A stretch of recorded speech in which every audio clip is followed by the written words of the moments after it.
Earl Kluft took a family business and turned it into a single-minded quest to create the perfect night's sleep. At an age when many settle for retirement, Kluft kept going until he landed on his back, literally. You've got to have the craftsmen that care. Earl Kluft is obsessed with sleep. Hey, Ruben, how are you today? This is to be very, very straight. Like his grandfather and father before him, Kluft doesn't just make mattresses. He's on a mission to create the ultimate good night's rest. Kluft's top-of-the-line mattress, stuffed with 20 pounds of royal cashmere, mohair, and silk, costs more than most cars.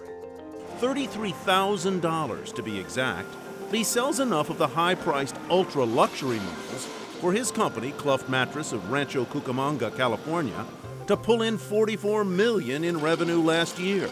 That success is rooted in a lost art, not practiced in this country since the turn of the century. For 63-year-old Earl Kluft, it's the product of a lifelong quest for a good night's sleep. His grandfather, a Russian immigrant named Harry Kluft, went into the sleep business practically right off the boat at Ellis Island. Earl, the first grandson, wandered the factory floor like it was his playground. When grandfather Harry died in 1982, Earl joined his dad to continue the family business. You and your father ran the company. With my uncle. With your uncle. Right. And how did that go? And it's like never leaving home, because you have all the same problems you have when you're in your house, you know, at work. By 1990, Earl had it. He was chafing at working with his father. Worse, he thought the mattresses they were making weren't good enough. So he took a leap and bought out his dad. Not that he wasn't good at what he did, it just wasn't possible for two people making decisions for it to run properly. Someone has to be in charge. And I had a vision, and I finally got to do my vision without any interruptions. And that was to make the best mattress I could. His vision became Spring Air, but Kluft wanted even better mattresses, so he created a wholly new company, Chatham & Wells, a name inspired by fine English mattresses. Kluft had ambitions to go national, but unable to realize them on his own, he sold Chatham & Wells. He stayed on as a consultant for 4 years. I didn't have a problem with the new boss until they started limiting what I could do. Kluft left in 2003, discouraged by the very business he had built. Then came news that rekindled his passion for mattress making. Heirloom, an icon of the industry and a lifelong inspiration for Kluft, was up for sale. Luckily, Heirloom, which was my childhood fantasy company, the best, the man that used to own it, made the most fantastic mattress. Everyone looked up to him. So in 2004, Kluft bought the rights to the company's name. What was missing was the craftsmanship that had made Heirloom the choice of movie stars and presidents. And I walked in Heirloom for the first time, and I love the smell of cotton in the air, and all this. They use a lot of cotton.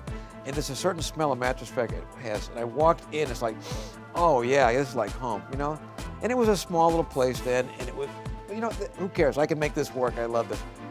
After I got there, I had no idea how far they'd let the company deteriorate on quality, on everything. The problems were massive. All the pizzazz was gone. They hadn't redesigned a mattress in years. They were living off the old-fashioned designs, and they'd done nothing really but just kind of milk the brand. So Kluft introduced a new patented design that he hoped could turn things around and finally help him create the best mattress in the industry. Trouble was, the factory wasn't up to the challenge. They couldn't remember, almost anything they used to do. We had to retrain them on everything.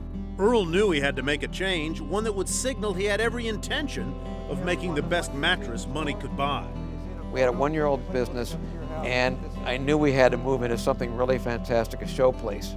We bought dirt, we constructed the building. Once our customers would come visit us, we'd drive them over, even when they just saw the dirt and then they saw the construction, they go, okay, this guy's serious.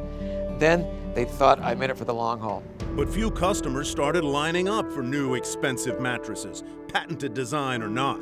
With his new factory in the middle of construction and his operations still confined to the small Heirloom building, Earl decided to take some time off and travel to New York City. He'd heard Bloomingdale's was searching for a high-end manufacturer willing to make something different, a little pricier. 3 models that could sell for $6,000, $8,000, and $10,000 apiece. On a whim, Earl called a Bloomingdale's rep.